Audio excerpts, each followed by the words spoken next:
I thought I'd introduce you to this little bird decoration. It doesn't have to be for Christmas, but it does look fun as a Christmas decoration on a tree.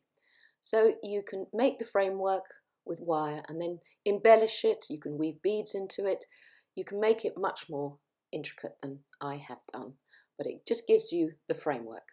So I'm using 1.6mm aluminium. And you can use any wire you want. So if it's a smaller bird, you can use thinner gauge wires, sort of silver plated copper, but I'm making it large for a Christmas tree. So I've cut sort of an arm's length and I'm finding the middle. Well, it's just off middle actually, so you don't have to go right in the middle, just off center. And then I'm going to create a V at the center point because that's going to be the beak. So I start off by making the beak of the bird. So just squidge the wire until you've got a sort of V shape, and it's up to you how big you make the beak of the bird and obviously how big the body's going to be and everything. So there's my V, and I'm going to hammer that because if I hammer it, then it doesn't distort while I'm making the rest of the framework. So it's just holds it in place and fixes it. So there's the beak, and now I'm going to bend the wire to make the head of the bird.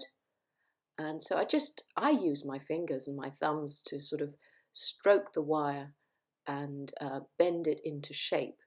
And each time I do that, I'll get another sort of little character bird. You can make a swallow style, you can make a robin, you can make any, or pigeon. There you go. It's a sort of cartoon framework of a bird. And then where the wires cross over at the tip feather, you'll take the longest wire and wrap that around the shorter one. So just bind it to secure and then just sort of squeeze it where it's secured just to hold it. And so you should have two wires. One is usually longer than the other, which is fine. So one tail feather is going to be the longer one. So we're going to make an open spiral out of that to make it sort of decorative. So a little circle, hold the wire, and then roll the wire around to create this open circle. And you can make a tight spiral. It really doesn't matter. You can, really do what you like with the tail feathers, but this is just a very simplified version of the bird. So the other wire as well, the shorter one, is going to be another open spiral that will sit at the back. And if you want to make a much more full feathers, at the back, you can connect another wire around that little connection secure bit and put two more wires coming out with curls. So there we have the framework. Also, you could draw it on a piece of paper and that will give you the template to work around. So if you find doing it freehand like I have is a bit daunting, just draw the outline out. And then you've got something to base on, and use the wire to use it as a template to bend the wire around. And that means every little bird will have the same sort of shape. So hammer the framework all round, because not only does that work harden, don't forget this is aluminium, so I really need to hammer it. If you're using other wires and you're making a smaller piece, you probably won't need to because it's much smaller and much firmer, but the soft, large shape and frame of the aluminium will need hammering. And it's nice to get a bit of texture on the frame because that sort of pick up the light as it hangs off the tree or hangs off wherever you're going to hang it, in a window. So there's your frame. So all done. And now we're going to do the wing. So the wing comes in the center. So this is just very simplified. Again, we're going to use the aluminium, the 1.6. I'm going to start off by making a circle. So very similar to the tail, it's going to be an open spiral. So I'm going to start actually keeping it close because I might want to glue a flat back diamante or flat back crystal to that base. Just add a bit of colour. So the middle bit is sort of a bit tighter. And then you make that open curl so that it sort of sits within the space of the bird. And then just turn the wire up so it curls away, bring it back around to make a point, and this is the shape of the wing, and bring it back towards where the spiral is, and then you're going to connect it. So you can always squeeze that tip to make it a little bit narrower, and then decide where you're going to connect it. So you're going to bend it and connect it to the spiral. So at this stage you can open up that spiral a bit more. You see, you can bend that to see where you're going to connect it, just check where it's going to fit, and then I've got too much wire, so I'm going to have to trim a bit. So I trim a bit off, leaving just enough to make a link that will sit around the base curl. So make a little hook, push the spiral into the hook, and then use your flat nose pliers or chain nose pliers to squidge it down, and that's connected now and secure. And there you have your little wing, and that will sit in that sort of middle space of the bird. So you also need to work hard on that. The only bit you don't want to hammer is the connection point. Never hammer the connection points or the wrap over points, because you'll hammer one wire into another and then you'll weaken that joint. So keep away from hammering that area. So just go around, hammer the outer frame. I mean, ultimately you can also just make this and then weave little seed beads into it and make it very colourful. So as I say, I'm showing you the bare bones of this design, and you can elaborate on it. So what we're going to do is bind that into the framework, and I'm using 0.4mm silver plated copper wire. So silver plated wire, and just position it where you want, and you'll see wherever it wants to touch the frame, that's where you're going to put a few little binding stitches. So it's literally just hold it on the frame with your fingers, take the wire, say the center of that wire, and bind around. Keep it as neat as you can, scooch it up, and then use your pliers to flatten it down onto the wire, and that will help to hold it when you sort of squeeze it onto the two wires. So basically just a few little stitches there. I mean, the wire is so light, it really doesn't need lots and lots of bulky binding. It just needs a few, little binds at the base. And you could actually add a little link onto that binding to hang something off it, but at this stage I'm just going to make it as the base of the bird. So there's my binding, and once I've got the wire done, I'm just going to take off the end and squeeze it all together so it's not sort of it looks neater, and then flatten it. You can also tap it with the nylon head of your hammer on a steel block to make sure it's completely flat. So that's secure now, and you can see there's another area that will need securing as well. I'll probably just do one more area because that will hold it enough. So another bit of binding to keep that together. And if you want here, you could twist those two ends together and make this where it's going to be suspended. So I've just bound it together, twisted the two ends together now to make a stem, a twisted stem. I'm going to make a wrapped link out of that stem because that's where I can suspend the bird from a ribbon. So I'll leave that there for the moment, and then we've got to put an eye into the bird. So I've got a bead here.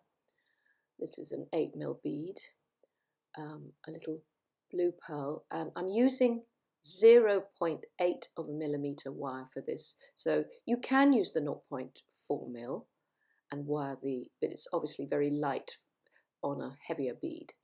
And I'm just pushing the stem of this wire around the bead to follow the complete contour of the outside of the bead until it comes back to the original hole that it's threaded through, and then I'm just going to turn or twist that wire to a right angle so it looks like it's coming out of the original bead hole that it went into. And that just gives it a framework around the bead. It makes the bead outlined, and sort of, it makes it sort of say, look at me, I'm, it stands out more with the silver.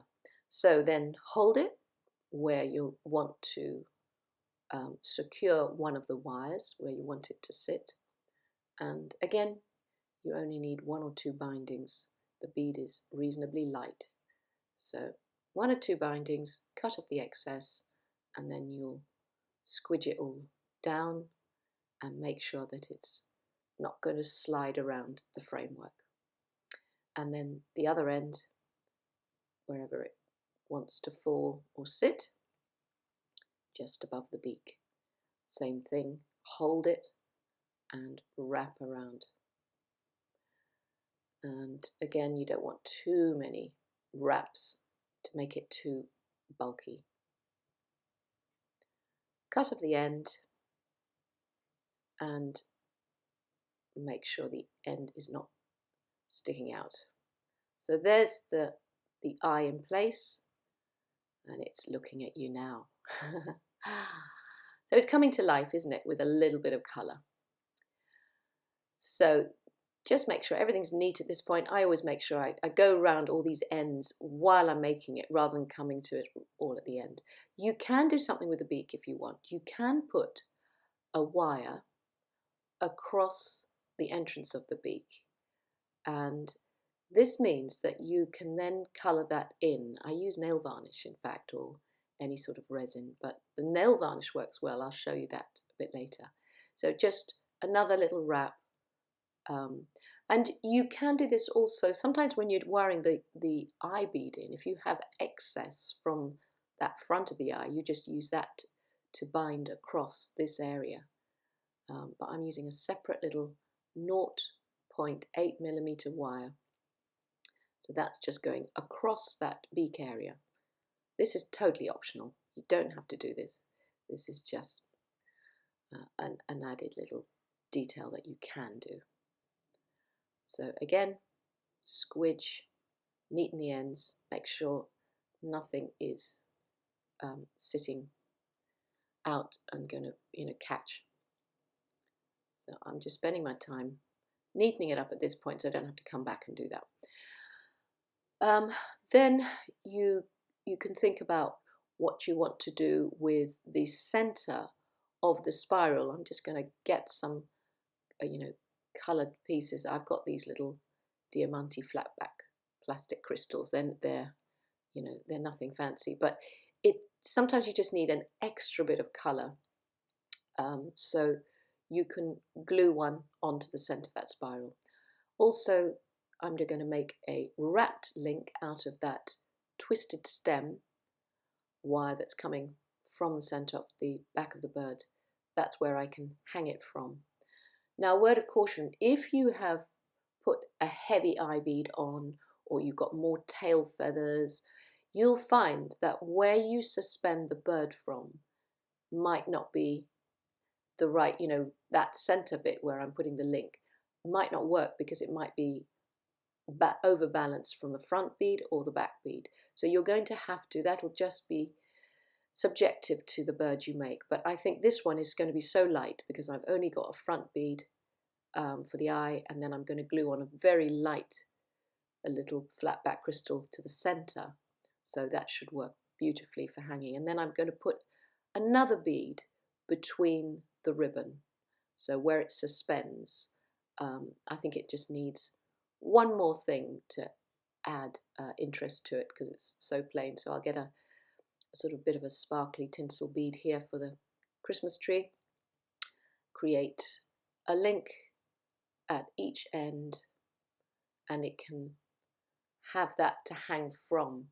Because if you put the link too close to the bird, sometimes you don't, it sits too close to the branch of the tree. So you just want a little distance, and this just gives that. So I've just got 2 links, big chunky links, on each side of the bead, and then I'm going to hook that, thread that straight into that top link, and there's where I can hang my silver thread or cord from, or ribbon. You can make a nice coloured ribbon.